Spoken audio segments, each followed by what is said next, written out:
Hello students, আমি Nitish sir জ্ঞানজ্যোতি coaching সেন্টারের পক্ষ থেকে তোমাদের প্রত্যেককে জানাই আরো একবার স্বাগত।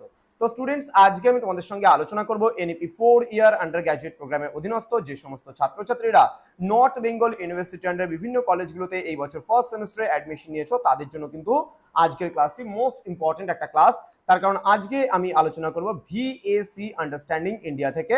তোমাদের যারা মাল্টি ডিসিপ্লিনারি কোর্স নিয়ে পড়াশোনা করছো তাদের তো ভিএসসি তে এবার রয়েছে আন্ডারস্ট্যান্ডিং ইন্ডিয়া ফার্স্ট সেমিস্টারে।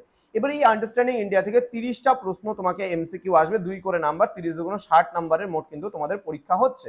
তো বিস্তারিত ক্লাসটি তোমাদের সঙ্গে আলোচনা করব। এর আগে আমি সিলেবাস, কোশ্চেন প্যাটার্ন এবং পার্ট 1 ভিডিও আলোচনা করা হয়ে গেছে।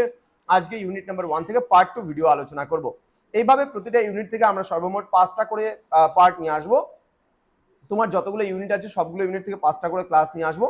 এবং তোমরা যারা ভাবছো যে আমাদের কাছে অনলাইনে পড়বে, সমস্ত নোটস পত্র নেবে, যতগুলো সাবজেক্ট তোমাদের আছে অল সাবজেক্টের নোটস পত্র পেতে হলে আমাদের সঙ্গে যোগাযোগ করবে। আমাদের অফিসিয়াল নাম্বার 7076398606 নাম্বারে অথবা 6295916282 নাম্বারে। তোমাদের টোটাল কোর্স ফি রয়েছে তোমাদের এই সাধ্যের মধ্যে শুধুমাত্র 699 রুপিস রয়েছে মাল্টিডিসিপ্লিনারি কোর্সের স্টুডেন্ট যারা রয়েছে তাদের পুরো সেমিস্টারের কোর্স ফি, এবং যারা মেজর কোর্সে রয়েছে তাদের 1199 রুপিস পুরো সেমিস্টারের কোর্স ফি।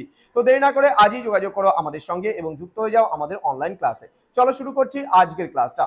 কি বলেছে দেখো, প্রথম প্রশ্ন, ভারত এশিয়া মহাদেশের কোন দিকে অবস্থিত? এটা হবে ভারত এশিয়া মহাদেশের দক্ষিণ দিকে কিন্তু অবস্থিত। পরবর্তী প্রশ্ন, শিবালিক বলয়ে যে ভাঁজের গঠন দেখা যায় তাকে কি বলা হয়? তাকে বলা হয় সরল জুড়া বা সিম্পল জুড়া ফিল্ড। নেক্সট বলছে কাশ্মীর হিমালয়ের প্রধান ন্যাপটি কি নামে পরিচিত? এটা হবে কাশ্মীর ন্যাপ নামে পরিচিত। পরবর্তী প্রশ্ন, কারাকোরামের শিখর দেশের বরফের গভীরতা কত? এটা হবে শিখর দেশের বরফের গভীরতা 121 থেকে 300 মিটারের মতো কিন্তু রয়েছে।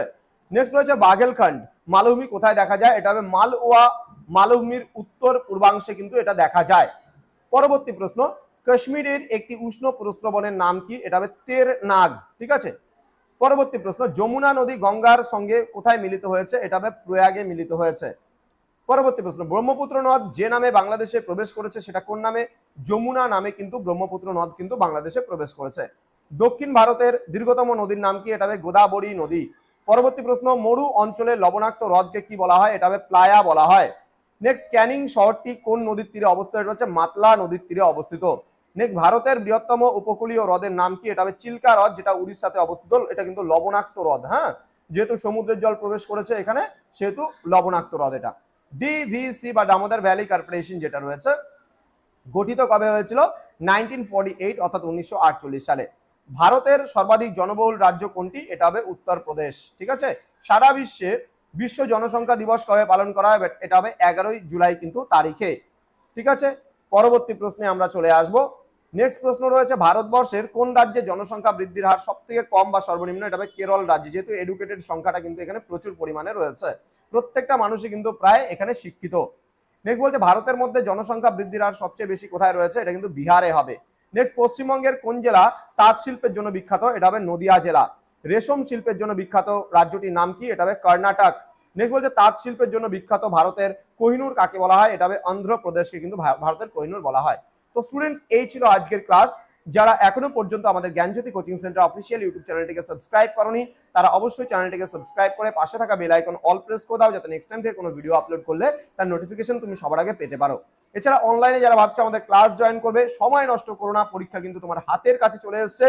আমাদের অফিসিয়াল নাম্বারে যোগাযোগ করো 6295916282 এবং 7076398606 নাম্বারে। তোমাদের উজ্জ্বল ভবিষ্যৎ গড়ে তুলবো আমরা, এটাই কিন্তু আমাদের প্রতিশ্রুতি।